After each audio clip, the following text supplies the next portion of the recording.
Poisson cru, poisson gras de préférence.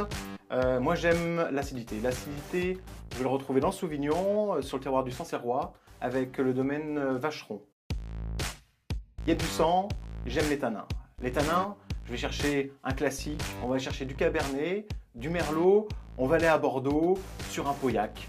Très classiquement, mais on va pas chercher un vieux millésime, plutôt dans la jeunesse, avec de l'énergie. Alors là, on va faire un accord, pas sur le poulet, mais plutôt sur les goûts de ma grand-mère. Ma grand-mère, elle n'aime pas le vin blanc, ça donne de l'acidité, ça lui fait mal aux chevilles. Donc on va se diriger sur un vin rouge plutôt léger, parce qu'elle n'aime pas les tanins.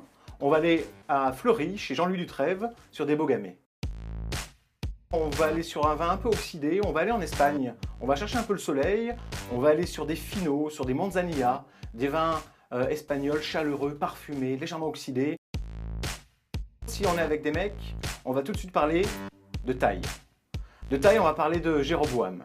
Jéroboam, strict minimum quand on est 3 ou 4 gars. On va chercher quelque chose de gouléant quand même, du pinot noir, sur le nord de la Côte de Nuit avec un ficin de chez Pierre Gélin.